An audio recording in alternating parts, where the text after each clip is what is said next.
guys exited Rexon to SL Green, I think for like $6 billion.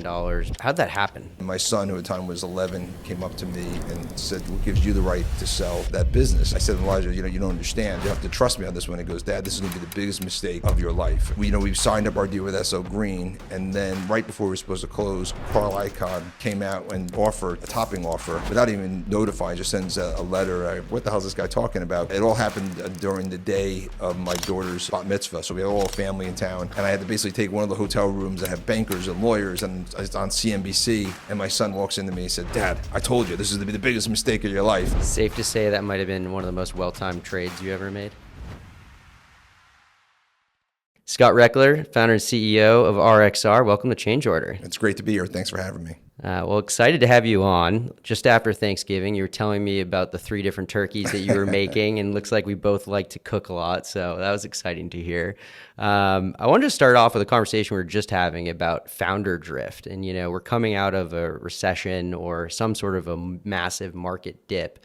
What had happened during that market dip, do you think, and what does founder drift mean to you?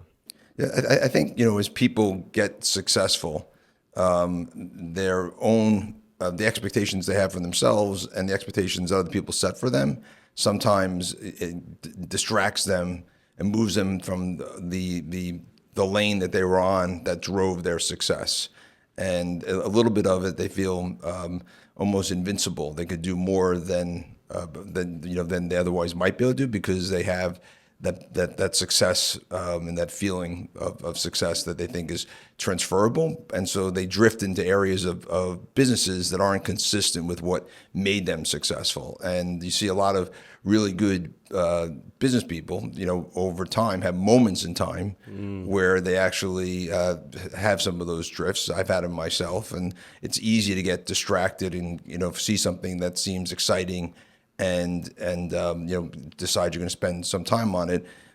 When you have an economic downturn, it really is a great means to force you to refocus, right? Focus on the fundamentals and making sure that you're driving your business into the competitive advantages that you have, the edge that you had, and you're leaning into that as the basis of growth.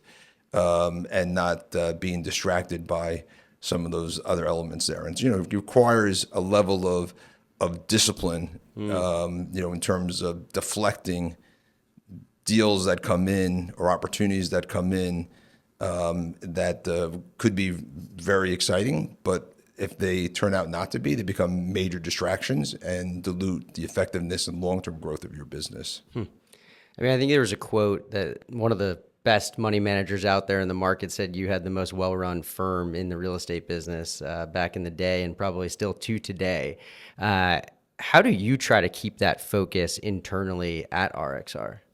So, a lot of this is having a real good strategic foundation. And one of the things that we do every year is we write this comprehensive white paper, which we've been doing now for almost 2 decades. And the concept is try to drown out all the noise of the market. Like everything you hear, everyone's talking about what they want to do, where they think things are going, and try to have an eyes wide open approach as to what's happening in the world, what's happening in the economy, what's happening in your markets, what's happening with your customers and your communities, and how is that going to impact your business?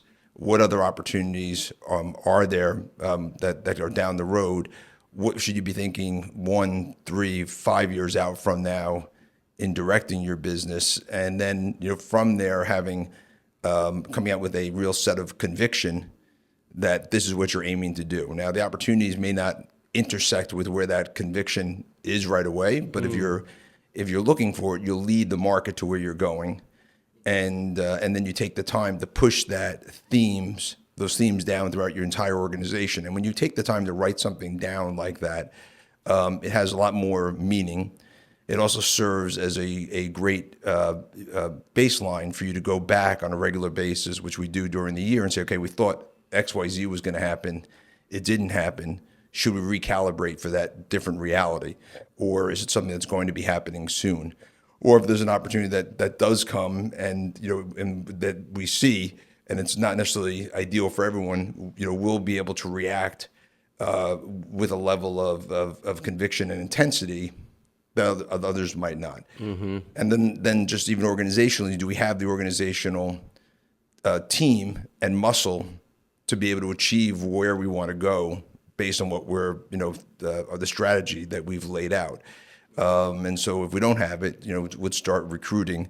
Let's start thinking about reorganizing our team in the right way. Let's making sure that we're putting our resources, both people and capital, in a place that's consistent with the strategic themes that we have laid out in that white paper. And then to the point we were just having before, also let that be the guardrails of discipline, right? That so when things do come in that aren't consistent with this, deflect them quickly so we don't have the opportunity cost of allocating too much time to things that are not going to be ones that we really should be doing based on where we're trying to grow. And so this has been part of our culture. I used to do this myself and then wrap in my partners, and now it was a team of 5 of us that take the lead and spend time talking to all of our team members and our customers and other stakeholders to try to get a comprehensive view of what's happening, and then refine this document into, last year's was like 45 pages or something like that. And so it's a pretty comprehensive document that we live by. Is that 45 pages with appendices or actually 45 pages? But this had some photos in it, but we've had ones that were 60 pages. And that's amazing. And we've had some major strategic pivots. I would say almost every strategic pivot that we've had was, initiated in one of our white paper sort of writing and thought processes. Did you create a template for this, or did you take a template from somebody else?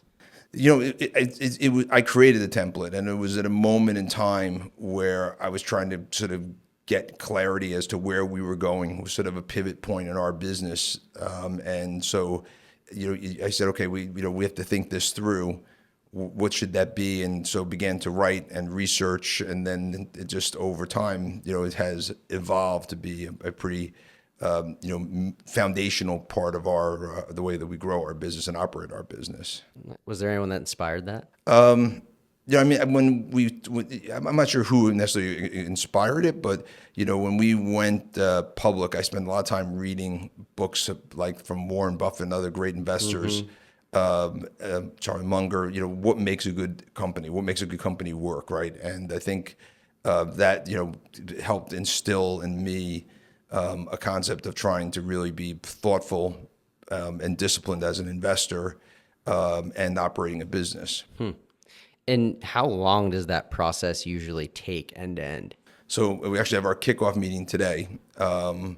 And we'll be doing this now, and we'll finish this from now until, I would say, the 3rd week of January. And so it's and then we meet every Wednesday. Today's the sort of the kickoff, but Wednesday we'll meet again. And then I already throughout the year have been collecting notes, and as we get closer, I have a whole file of themes and notes that we work through, and then based on those, I take the lead of writing the overall sort of macro outline, and then we then divide it up to the team, and then engage other team members to help provide some of their insights, and then work our way through it. That's great. I feel like LLMs might make that a little easier for you this year. It definitely could. I think it's really interesting because when you do read about, whether it be Warren Buffett or Munger or even Marx, these guys, they sit down and they read a lot and they think a lot. But there's really a difference, at least from my perspective, between people who can be great investors and then people who can be great firm builders. And from everything I've seen, RXR is just a great firm. How do you think about the difference between people that are great investors and great firm builders? Yeah, there's a lot of differences to that. That's a very good point. And I think we have always considered ourselves more a builder of businesses than just a builder of buildings, right? We want to build businesses that have competitive advantages, that have that lean into our expertise, that are consistent with our long-term objectives and values as a firm. And I think when you think of yourself as a enterprise builder, right? You spend as much time on that investing in the enterprise, and as you would as underwriting a particular investment. And so it's cultivation of people, it's mentoring of people, it's acknowledging that it's time to rotate some people out so other people can grow within the firm. And so there is a very different psychology about it, and it's much more. I think you need to be much more engaged with your team, whereas an investor you can be, much more isolated in your investment decision making as you go forward. And I think it's harder and harder to be just an independent investor today, right? Because everything's more complex. You need a lot more resources. So, and you get big quickly in that context of things. So if you're going to be an investor, I think you need to be able, if you're not going to be the team builder, the company builder, you need to have a partner that has that capability, right? And I think, fortunately at our firm, we have a number of our partners focus on team building, and mentoring each of our executives on their way up, and as we go through the process, and focusing on that organizational design. And then you want to build a culture where you want to maintain that entrepreneurial edge, right? So that's something that's really important at RXR, is we don't want to become bureaucratic. You want to have an open door, flat culture, so that everyone feels they're part of this and they're entrepreneurial, and it's okay to take some chances, and if you make mistakes, learn from them. But that's not going to be someone that is going to come down and the end of your career because you make a mistake. We want people to have that sense of ownership and that pride of ownership of being part of the firm in that area as well. And then treating your teammates that way, right? We call it one RXR, right? Which is that we're only as strong as we are, collectively versus individually, right? So this sense of collaboration is key for particularly a firm that's as multidisciplined as our firm, and that you need that all to interact together to be successful. So having silos don't work in a firm like ours. And how do you get that entrepreneurial mindset, though, to kind of bleed down into the organization? Because when I think about real estate, I think about the fact that you set projects, you start developing them.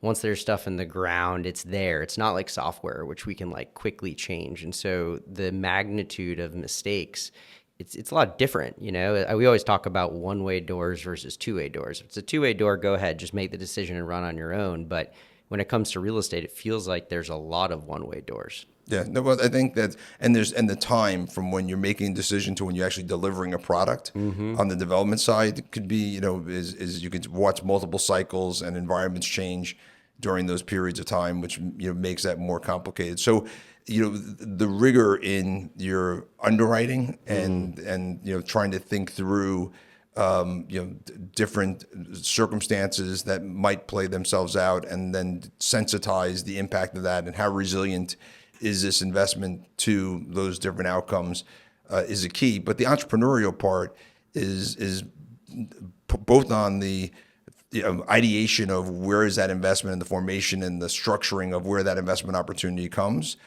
as well as that once it's handed off, every person on those jobs or in those buildings bring an entrepreneurial edge to those projects, right? Whether that's the people on the construction site trying to figure out how we're going to value engineer, or how we're going to overcome a challenge. We're building a $4.5 billion airport at JFK International. There's always something going on. The people on the ground got to figure out how we're going to deal with that, right? It can't be a roadblock in the way there, or people that are managing and operating our multifamily buildings or our office buildings. Even to the person at that front desk, that concierge, that security person, that's the first interaction that people have when they enter our building. So for us, we take them through training about how to have hospitality, how to treat people a certain way, creating a warm and welcoming environment, having a sense of personalization, some surprise and delight moments, right? Things like that are key. But these are all entrepreneurial ways, and I always say it doesn't have to be at the very top. Everyone within an organization should have that sense of ownership and be find a way where they can have some edge, some entrepreneurial edge to enhance RXR's competitive advantage, either with our customer or one of our vendors, or with the projects as a whole. Yeah. George Tenet, we had dinner with him one time, and he's the former director of the CIA, and he said to us, you need to make sure your employees feel like owners, not renters. Right. And I feel like that's like what you're describing. It's like feeling a real sense of ownership and pride for the work that you do day in and day out. And if you can get that in your culture, the outcomes tend to be better, it feels like. Right. So, just on a tangential, that I say to our team, I said, that success is not owned, it's leased, and rent is due every day. And so, you got to get up every day and not be complacent that things are going to work out. You got to go out and find ways to be successful and reprove that you can do it every day. I love that. I was talking to one of your colleagues recently, Matt Boris, and aside from the fact that he mentioned you have probably the best work ethic in the industry, he also said that one of the things that impresses him the most is just your in-depth knowledge of basically every role at the firm.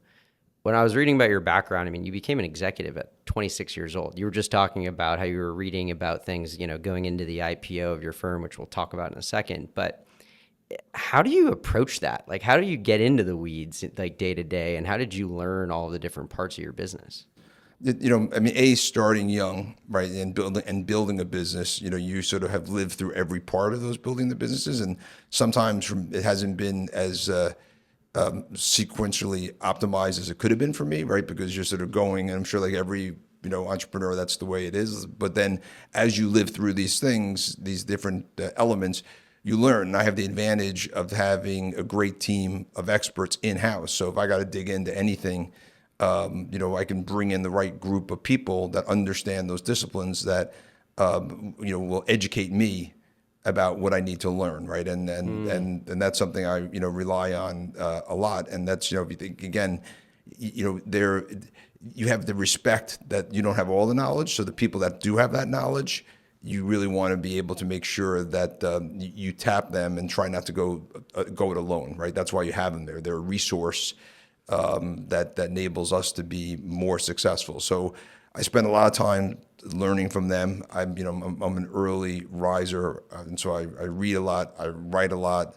What time? 4:45. Wow. So I do and it's discipline's a key thing for me, right? I mean, discipline is a big part of my life, and I think a big part of an executive to be successful is being disciplined. And then when I say discipline, not just on work, but also work-life balance as well. You have to be disciplined about fitting that into the mix there, right? So it's when I do my morning routine, I call it, it's my mind, body, and soul, right? Which I spend time reading and studying, and I do put myself through an intense workout, and then I take some time to read spiritual stuff and pray and things of that nature as well. So it's like you got to sort of find that grounding in that mix there. But if I skip and I write in a journal every day, which is the reflection. So when you skip those moments, you can feel off balance, right? And so it's important to try to find what works for you, and that creates that sort of that inner self where you're well balanced and positioned to be the best you can be. And so you created a lot of structure for yourself, it sounds like. Yeah, no, I find that, again, for me, just even from the white paper on, right, the more structure you have, the more you have the ability to sort of to get more done, more productive you can be. Doesn't mean that you shouldn't sometimes jump out of it, but I think that it leads you to new ideas, right? And now I sit on the New York Fed board, and we meet every 2 weeks and have to share with our other board members where we are, what our perspective in the economy is, and vote on discount rates. And so that's a whole nother area over the last few years that I've had to develop, where on a daily basis I'm consolidating notes as to things that I'm seeing relative to economic trends. And then, by the time I'm in that room, I have my 5 minutes to 10 minutes to sort of share my views. I've now been able to consolidate these thoughts from the last couple of weeks, right? So it creates another sort of retraining of how your mind works, because now you're constantly trying to take observations and making sure that you're identifying what they could mean, and then you get to hear your colleagues give you a similar set of perspectives every 2 weeks, which is a very unusual thing to do. So it's another model, but again, it's an example of sort of having a process in place, Yeah. keeping track of those notes, and then using them at the right time. And so in your organization, as it's continued to grow, have you made an intentional decision to go around and sit down with employees on like a monthly or quarterly basis to understand what they're doing, or is it more in like an ad hoc per project basis? We have a set of meetings that are set up, like literally every day at 12 o'clock. We have a 30-minute, sort of go around the horn with about 20 of us as to sort of key, either investments or capital market initiatives. But just as a quick snapshot that we all sort of hear what's going on, all the executives at one time. And then, from there, we can have next rounds of meetings where smaller groups get together and dig in.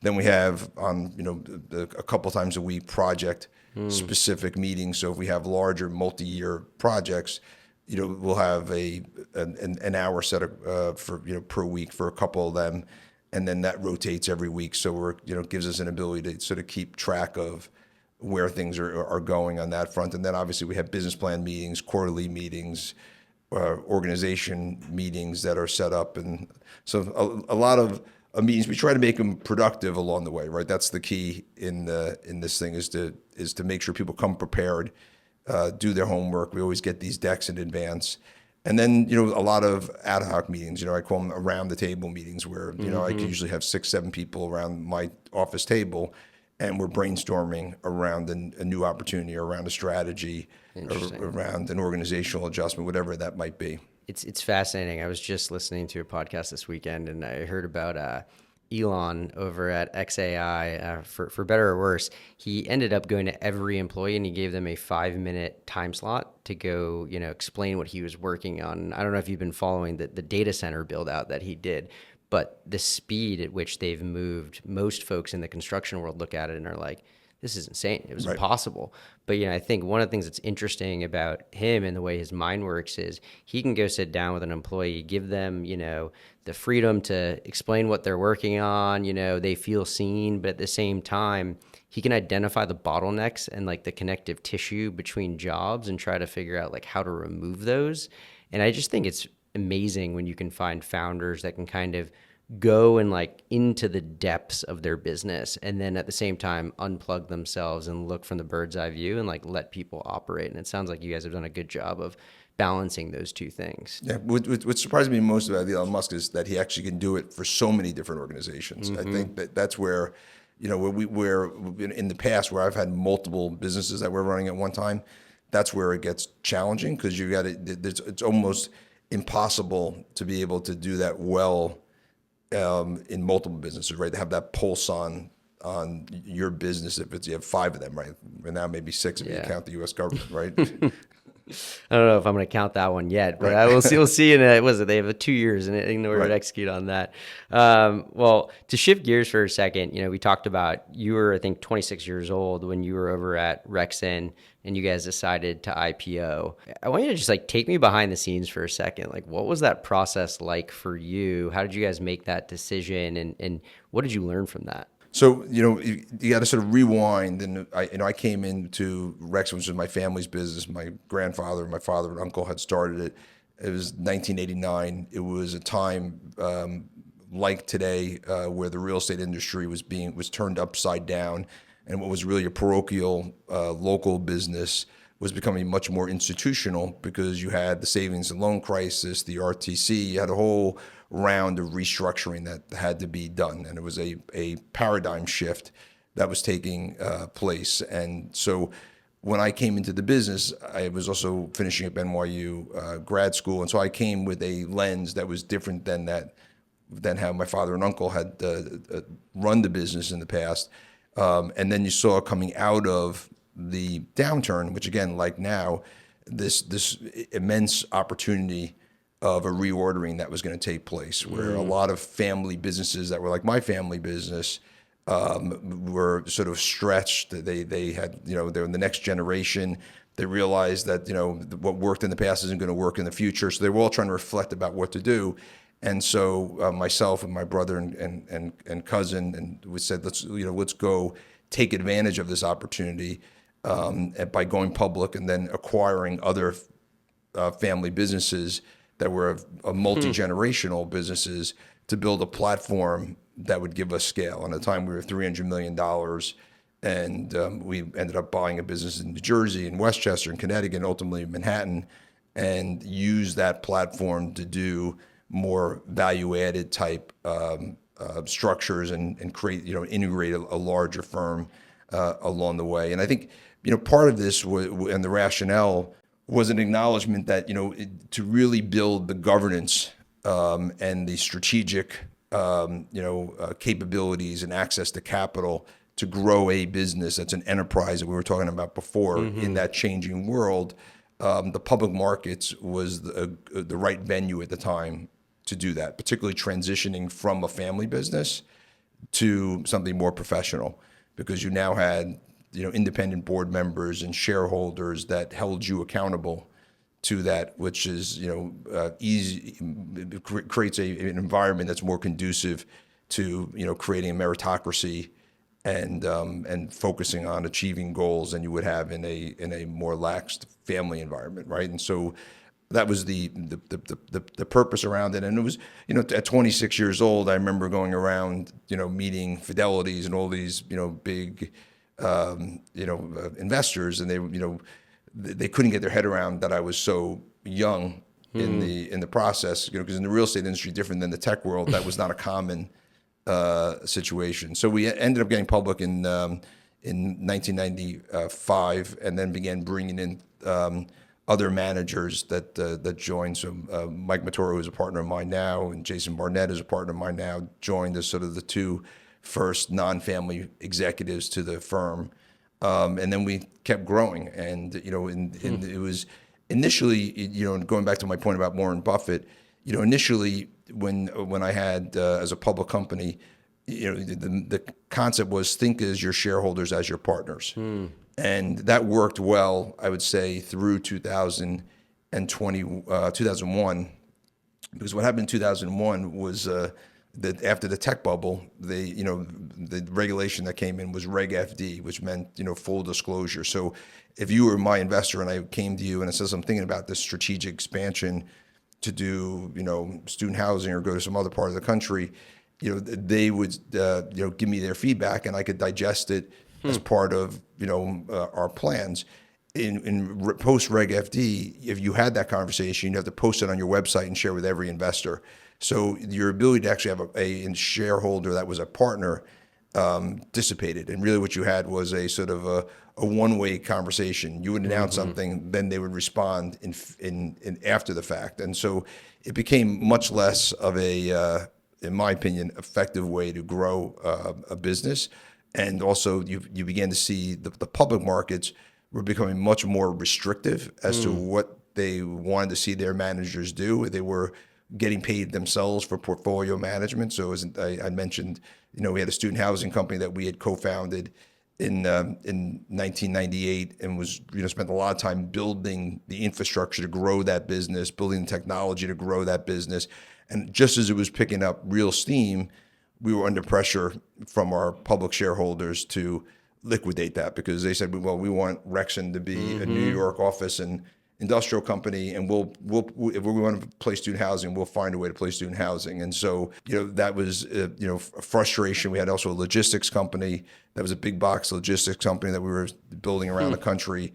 And so we actually sold that business. We took our student housing company public in 2004, American Campus Communities, and ultimately it ended up selling to Blackstone a couple of years ago for $13 billion, the largest student housing company in the world. And we saw all that work, and then because the public markets were saying, time to stay focused, we missed that opportunity. So we're actually in '04, we decided that the public markets weren't consistent with how we wanted to grow our business. And I always say, you got to match your capital structure with your strategic plan, right? So, going public works for some people if your strategic plan is consistent with that.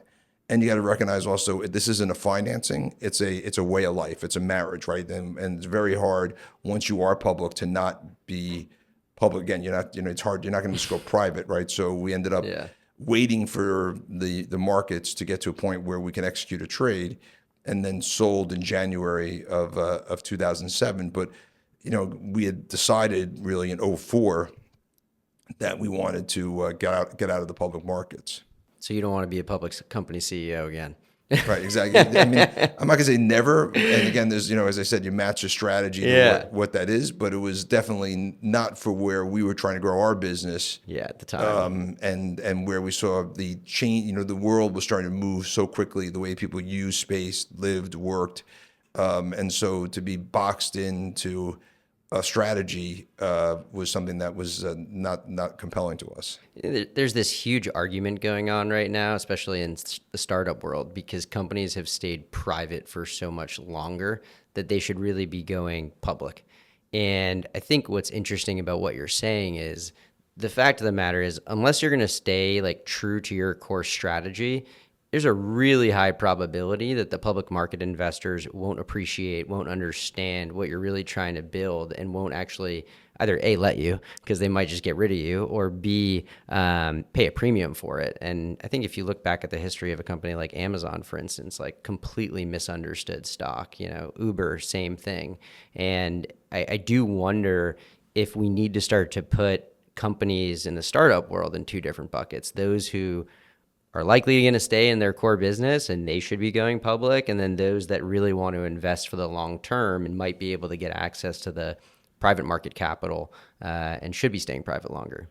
Yeah, no, it's interesting. Over time, and I think more now, even coming out of this cycle, there's been capital formation, both on the credit side and on the equity side, that I think enables companies to stay private longer and still have access to capital, and benefit from that, right? And even in terms of liquidity, if sources, if there's someone, one of the founders or one of the partners needs liquidity, the secondary markets that have been developing, the credit markets that have been developing, the different types of financial tools that are out there that didn't exist historically, right? And there's more transparency because of technology, that people can actually get comfortable in that regard as a private company. So why be public? One is raising capital. One is an exit for the initial investors that were there, or some of the founders. One is the brand identity. Does that help you with the brand and credibility? Is it also a currency to do M&A activity? So there are reasons you might do that, but you need to be thoughtful about what those implications are. It is, and I still see it today with entrepreneurs that come to my office and talk about wanting to go public, and you could see there's a sex appeal about it, right? An excitement about it that isn't necessarily driven by rational facts and circumstances, but by the concept of it's like ringing the bell, right? And in business, different than sports, where it has a beginning and end and a scoreboard.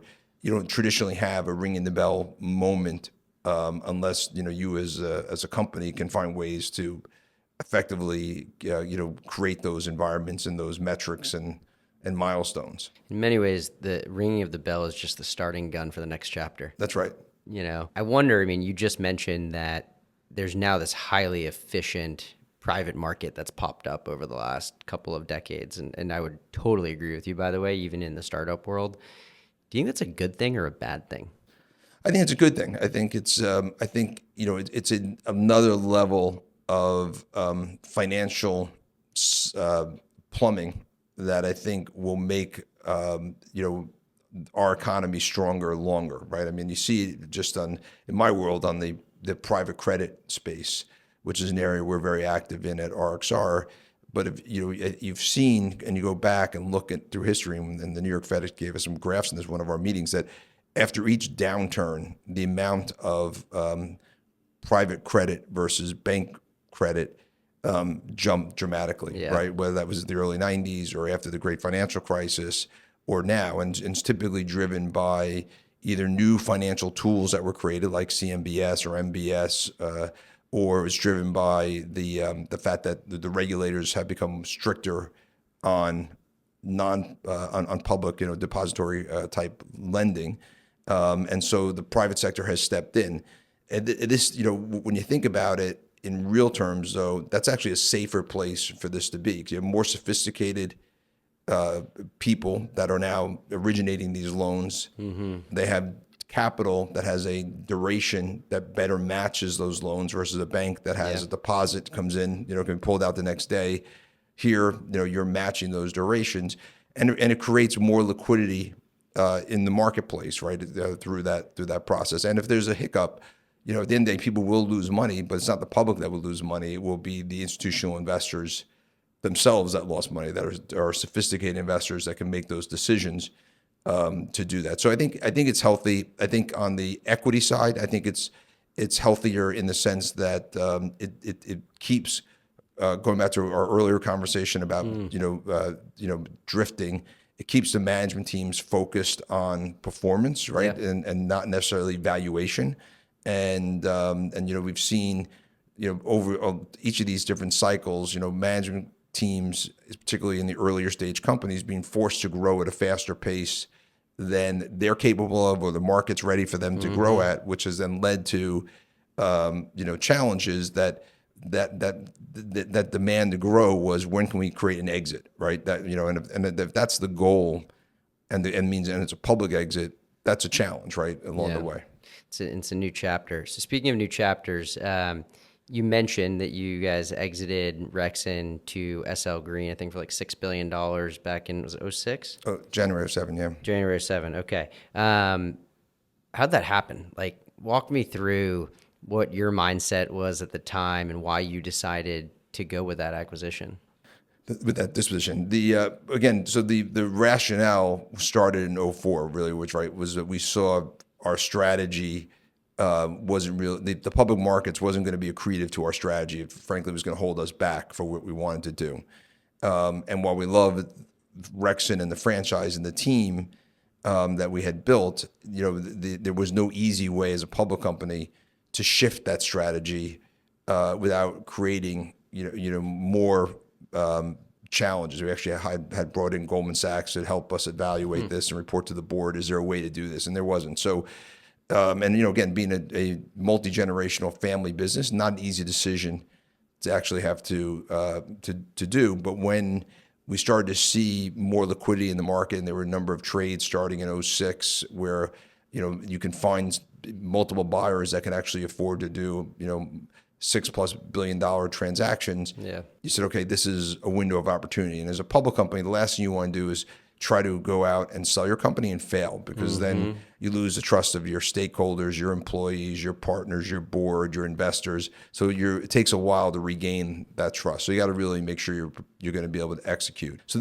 so things lined up that we felt we could execute.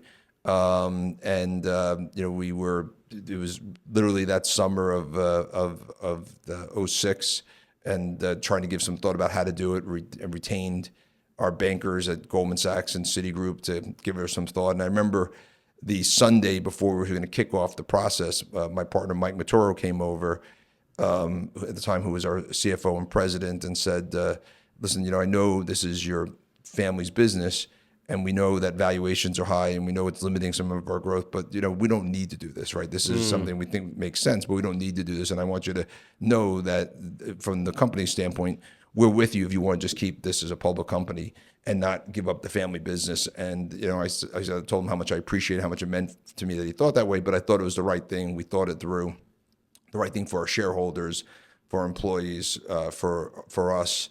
To make this move. And so he left, and then I was barbecuing that night, and my son, who at the time was 11, came up to me and said, Dad, I heard you and Mike talking. I said, yes. And he said, he talked about selling Rexon. I said, yeah, I think it's the time to do it, where the market is and where we were trying to go. He said, Dad, that's not your company to sell. That's the family's company. What gives you the right to sell that business? And now I'm like all emotional. I'm crying on my hamburgers on the grill. And I said, Elijah, you don't understand. This is the right thing to do, and the right thing to do for all of us and for our employees. And you have to trust me on this one. He goes, Dad, this is going to be the biggest mistake of your life, and walked away from me. So you can imagine how that was. What happened after that? And then what's interesting was we signed up our deal with SL Green, and then right before we were supposed to close, Carl Icahn came out and did an offer, a topping offer, without even notifying, just sends a letter. I found As out by Carl reading Icahn about it in does. the Wall Street Journal, right? I'm like, what the hell is this guy talking about? And it all happened during the day of my daughter's bat mitzvah. So we had all family in town. And I had to basically take one of the hotel rooms that have bankers and lawyers, and it's on CNBC. And my son walks into me and said, "Dad, I told you, this is the biggest mistake of your life." And so, but now he works with us and he knows it was the right call at the right time to do that. Safe to say that might have been one of the most well-timed trades you ever made. It was a well-timed trade. I think it was definitely, well-timed. I think more interesting to me was we waited until August of 2009 to start investing again. And that was harder timing because we were carrying 150 employees and, you're biting at the, at the opportunities that you see there. But, we were being disciplined and it was an unclear market. And so we didn't make our first investment for, quite some time. And then we were off to the races after we did that. But, sitting and waiting and having to have that discipline was tough, but created the right entry point at that time. That's amazing. I have a quick question for you, which is I've sat down with people like Michael Rudin. We've talked about succession planning. We've talked about family businesses. I came from a family that was in family businesses. There's a lot of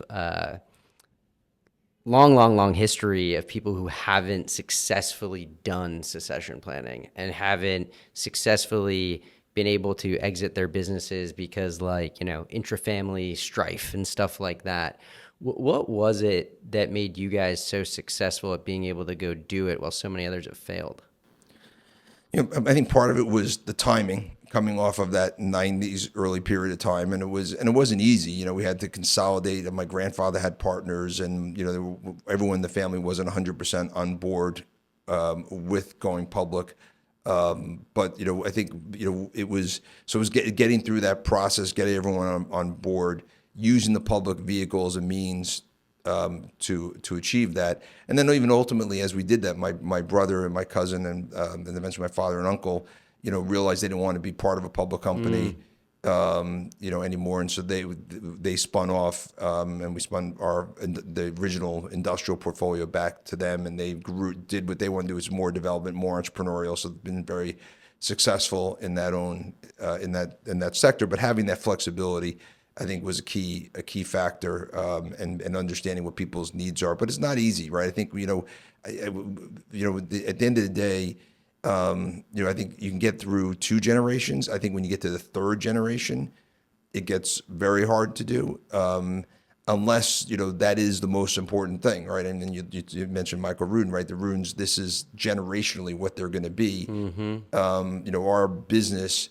is set up as a business that's a family business, broadly family business, but really we're an institution, right? And we focus on building an enterprise that's going to be sustainable beyond any one of the founders.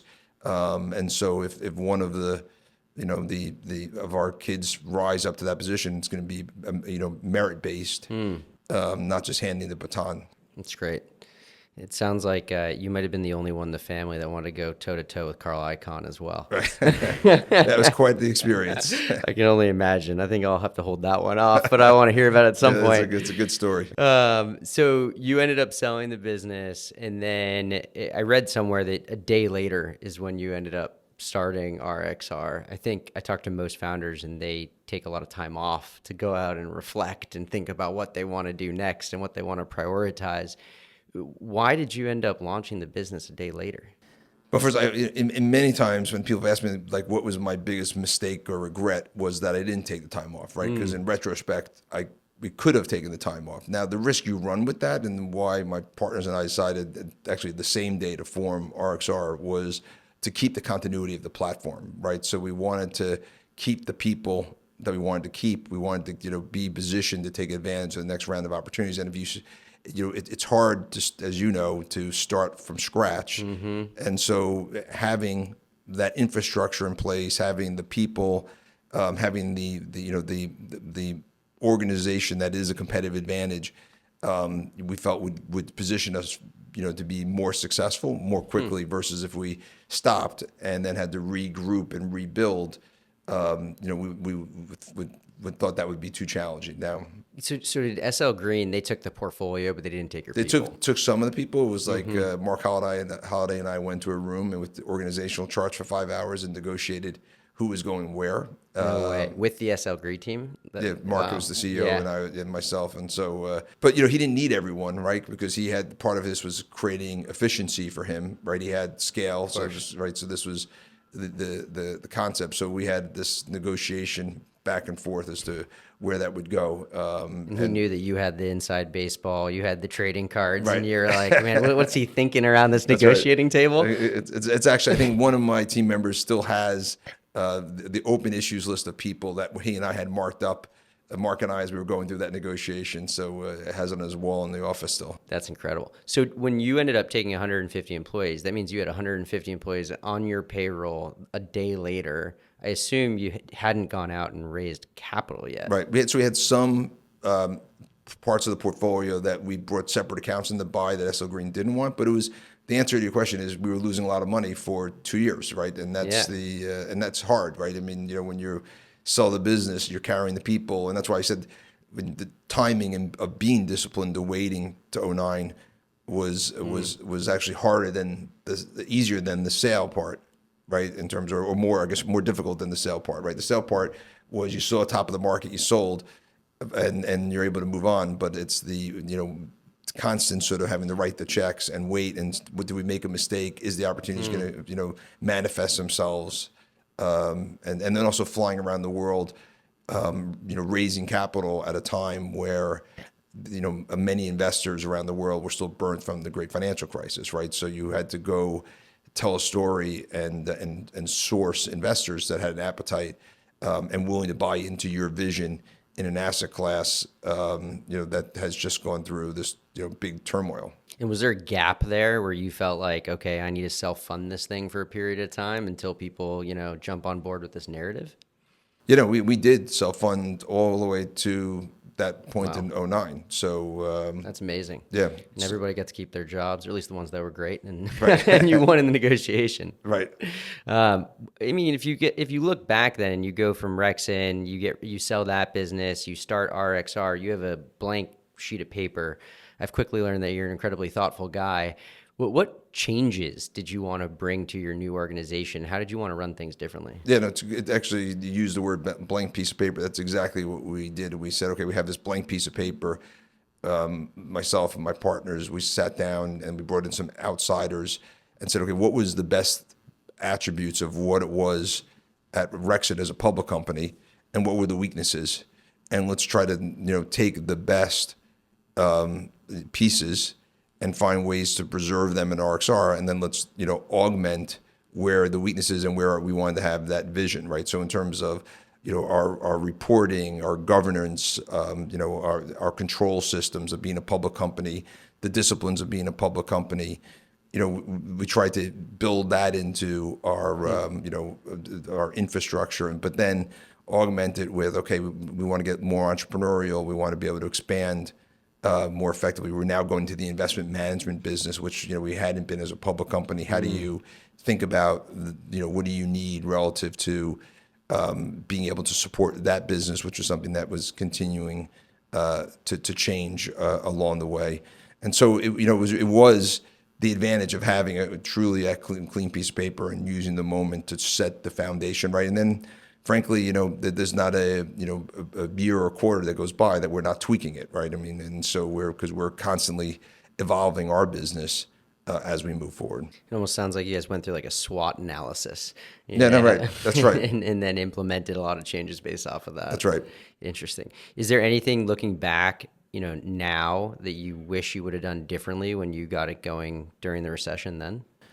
I mean, again, in retrospect, we could have probably not have held as many people, and and since the downturn lasted as long as it lasted in the mix there. But I think when we went in, and this is again part of having the conviction in 2009 when we bought our first building. Again, and to put in perspective, it was a building, 1166 Avenue Americas. J.P. Morgan was a tenant for I think 10-year lease. And we spend weeks underwriting what happens if J.P. Morgan goes out of business. So just to put in how still uncertain the world was at that time, But from there, we went and did that, and then bought $4.5 billion of other properties over an 18-month period in New York, and for most of it we were alone, and setting new highs, so to speak, as terms of coming in the post GFC period. But they were all, in retrospect, were bargains, and we ended up selling in 2014 a 49% interest in that portfolio and got all of our capital out and kept 51%. Right, so it turned out to be right in that context of things.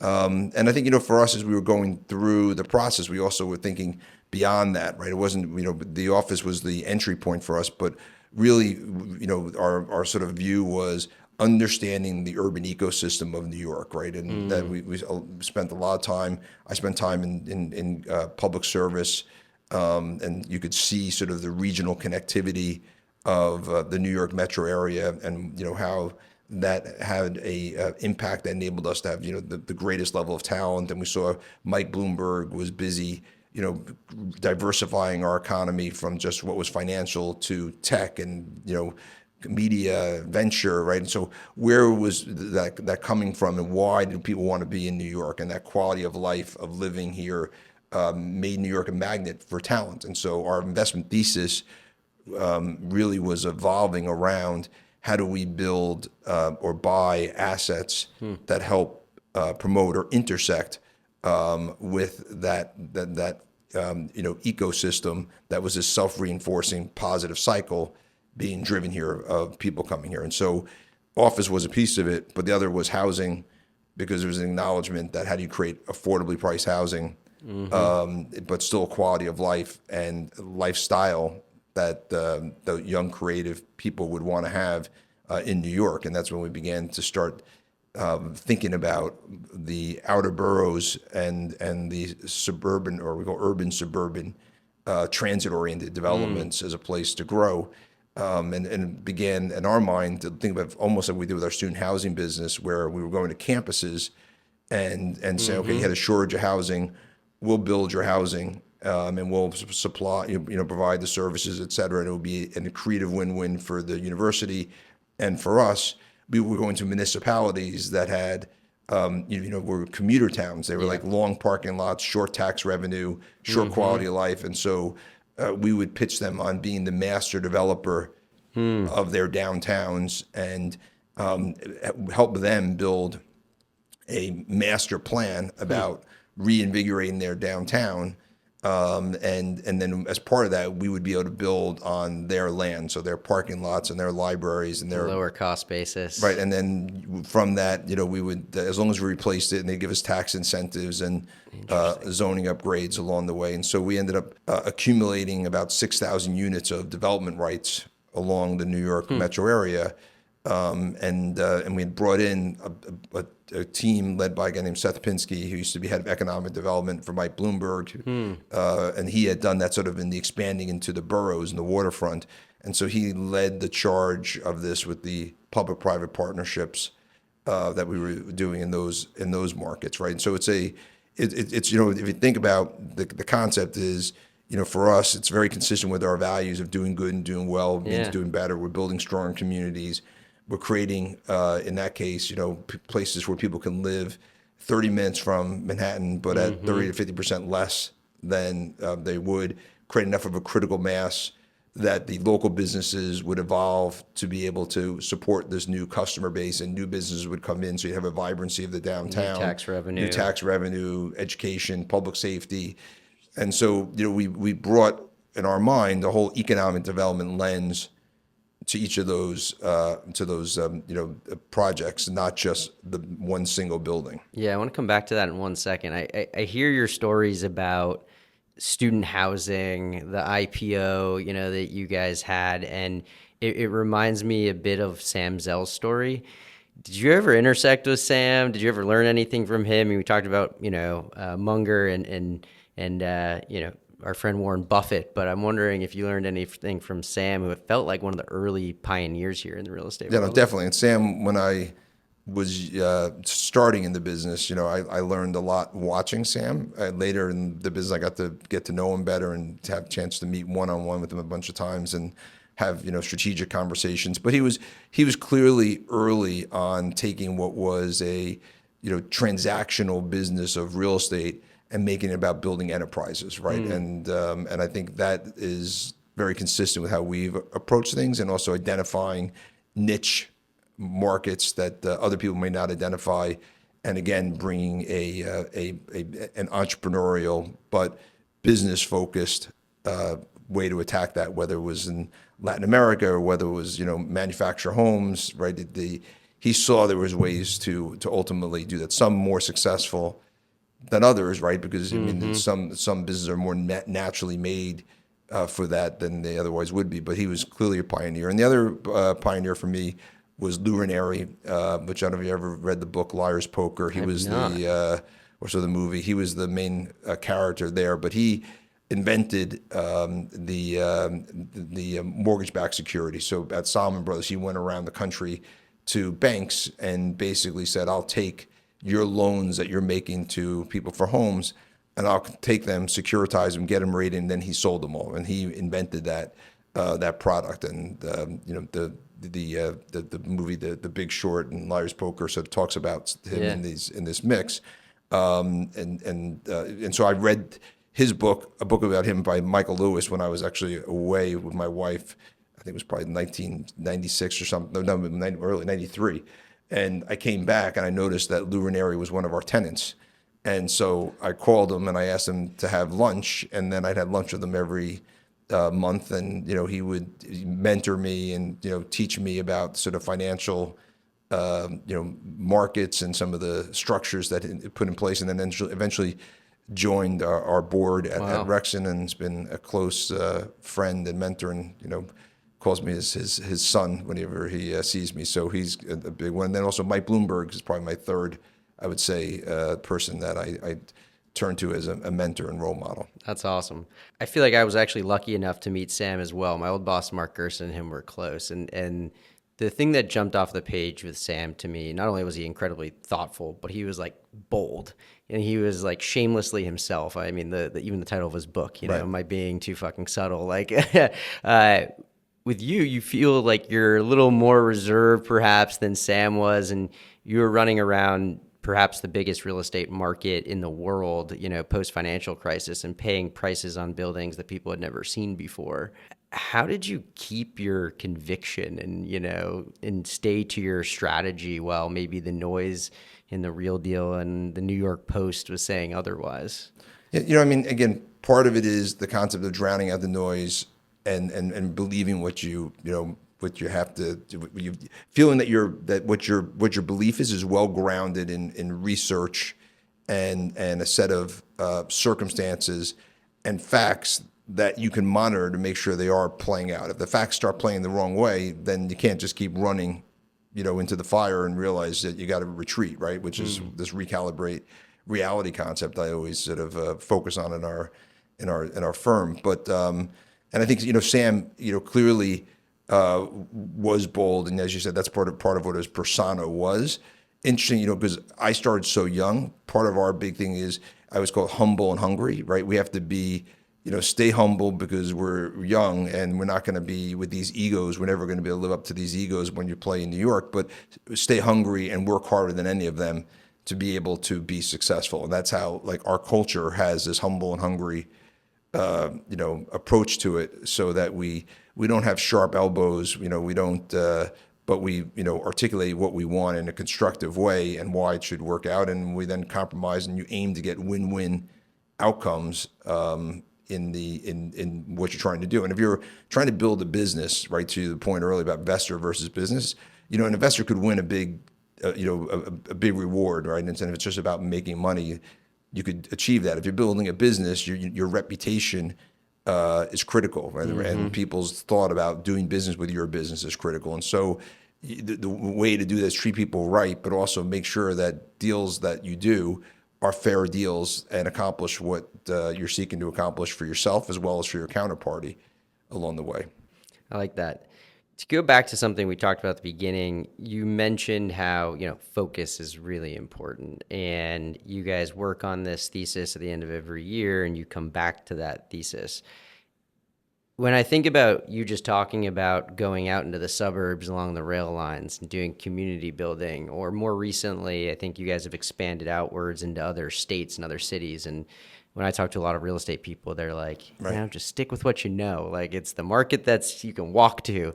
Um, what's made you change your positioning perhaps around those things? And how have you tried to develop those theses and build enough conviction to dive into them? Yeah. So the going national one was probably the more difficult one because, to your point, their natural inclination in real estate is stick to your markets, and historically at Rexon, that was sort of our competitive advantage, that we knew New York, and even when we formed RXR, the capital that was flowing to us because these guys know New York. So if you're going to invest, we can invest in our funds, and with our funds, we could do office, we could do multifamily, we could do infrastructure, we could do credit. We could do logistics, and the investors were betting on our ability to allocate that capital in this market. That's one of the most challenging markets to navigate, and that was the premise. But they also eventually began to get over allocated in New York, and said, we like what you're doing. Can you take this model elsewhere? The second thing we saw was our clients changed how they were looking at the world. So, like if you think back, and really what started to spark our national expansion was HQ2 with Amazon. And rather than, a company saying, okay, I'm just going to be in New York, or I'm going to be in Seattle, or I'm going to be in San Francisco, they were going to go where the talent was migrating, right? And so you began to think about them. So we began to say, okay, where, if we were going to expand, what would be our edge, and where would we want to expand? And the edge would be understanding urban ecosystems that attracted that talent, and then had the ability to have sustainable growth beyond that. And so the theme in our white paper that year was, we called EDS, MEDS, and well-eds. How do we target places that have good education systems and good healthcare systems, which tend to be proxies for where talent want to locate, and then good leadership that's investing in infrastructure, quality of life, economic opportunity, affordability, job training, so that it is a place where people would want to locate. And then from there, we would then put a lens over that to say, okay, on a sort of pure supply and demand real estate perspective, what markets would we want to stay away from? Well, markets that had more cranes than people and not enough ability to absorb, we'd stay away from. Yeah. And markets that didn't have a diversity of demand drivers, so industries, right? So we didn't want to be in a Houston or a Washington or even a San Francisco, because they're too one sector driven. So you wanted the diversity. So we mapped out the markets and submarkets around the country that we thought had those attributes, and then began expanding into those markets. And COVID only accelerated that migration that we were talking about. And so today we're in Phoenix, we're in Denver, we're in Dallas, we're in Raleigh, North Carolina, we're in Tampa, Orlando. We've been looking in Atlanta, we've been looking in Boston, obviously the whole New York metro area. And so, we've been taking that expansion, leading with housing, multifamily, and then expanding from there, from credit and looking at logistics. And then we've done in North Carolina, Raleigh, North Carolina, we're doing an 1,100 acre mixed use development, which was probably the one that we were most nervous about, was because how transferable is that skill set outside of New York to a new marketplace that really has to deal with a lot of the regulatory, and government groups that we normally wouldn't. And to our surprise, it's been, it's true. You can make it in New York, you can make it anywhere, because you bring a whole different perspective. And in 2 years, we're now breaking ground on what's going to be an enormous development with 8,000 units of homes and logistics and data centers and schools and You're doing single family rentals, or you do? We have single family rentals, which we're in the process of. We sold off the first 1,100 acres to Lennar, 1,100 units rather, to Lennar, and then we're building some ourselves, and then we'll sell more as we go forward. I mean, I love how you just distilled the strengths and the core competencies of you guys as a firm before you decided to go outside. So you went in with open eyes, into everything. And it's something we've thought a lot about, because as we were talking about earlier, we started as the New York seed fund, and we were only doing New York deals. And as we've scaled, people always worry, are you going to start to lose your core focus? And instead of, having one team, which was B2B focused and one team that was consumer focused when we launched, we ended up deciding to have a bunch of different partners be specialists in different sectors. And so that way, if you ended up seeing deals in LA or San Francisco or Denver, there's probably a reason why you were seeing them, but B, you could bring a prepared mind into the meeting. Right. And then if we were lucky enough to, have built up our networks and built up our themes and our investment theses, we could win those deals. And we've started to see that play out. But it's not without being a little bit nervous of pushing the boundaries of your own strategy and for the reasons why you made money historically. Yeah, and to your point, we've actually this year moved to more of sector specific organizational structures and leadership, right? Whereas historically, everything was sort of so integrated around the region, you could not have that sector specific area. But now we have a credit vehicle, we have an office recovery vehicle, we have a housing vehicle, and different leadership teams atop each of those sectors, so that you have that domain expertise that is transferable. It's such a tough balance too, because in the investment world, I think what a lot of people don't think about is the fact that if you just stay too focused on one thing and you only have your blinders up, you might be missing out on a much better return. We talk about New York. A lot of returns in New York tend to be a little bit smaller than, emerging markets. And for us, it's like if you're going to focus on a sector and there's going to be maybe 2 or 3 category defining businesses that get started max on a yearly basis, you might not want to be purely focused on a single given market. You might want to be able to make sure that you're seeing the best things and then investing in those things, or you're going to miss out on the incredible returns for your LPs. Right. And I think they're also not mutually exclusive, right? I mean, I think the thing with New York is it's such a competitive market across every sector. Mm-hmm. And so if you're going to remain disciplined on your investment focus, right, there's only so much you're going to be able to do in New York, but doesn't mean that's all your capacity, you have capacity to do, right? So by expanding and broadening that, it gives you the ability to do other things. But I'm still a big believer that there is, New York, there's no other market in the U.S. like New York, and and probably around the world, there's 3 or 4 markets that would even be on the same scale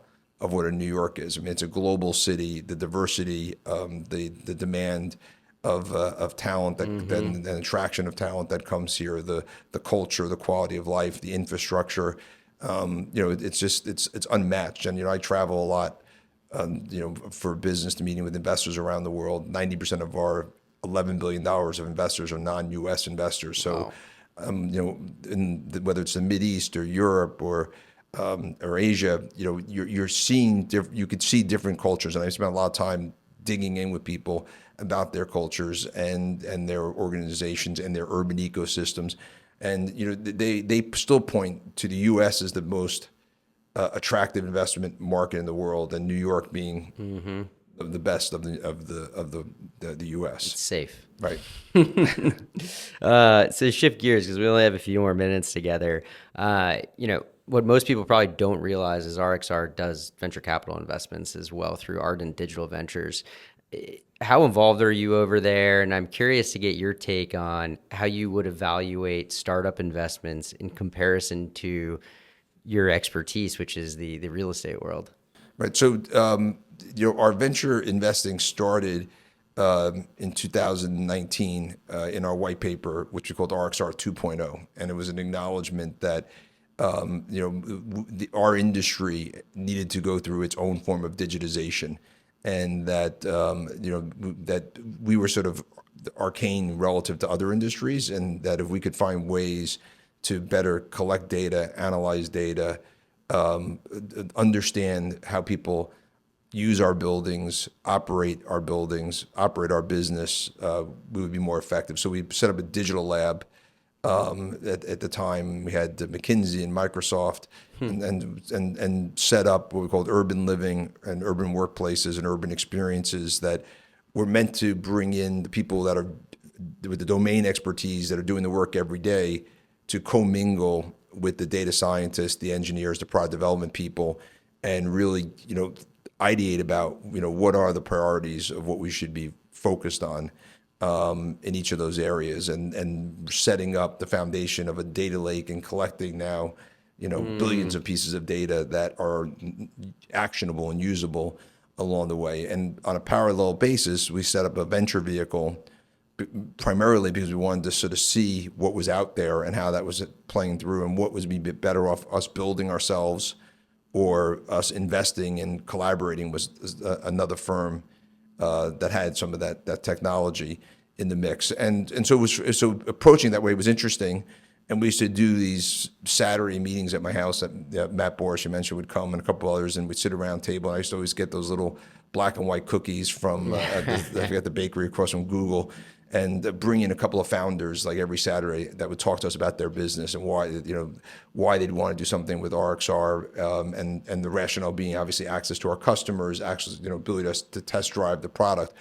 What you realize quickly is that when you're investing in startups, it's really about the people, right? Because at the end of the day, there's no clear path from point A to point B, and you need to have an entrepreneur at the head that is thoughtful, that is disciplined, that's agile, and that can adapt quickly as things around them adapt. And when something doesn't work, to cut the cord quickly and move on to what the next thing is, or just cut the cord. And that's the other piece. I think the psychology of venture investing is, you got to go in knowing that there's going to be a reasonable percentage of these things that are not going to work, right? So part of the evolution to what is now RADV, was it RXR? Yep. Yeah, I always get confused.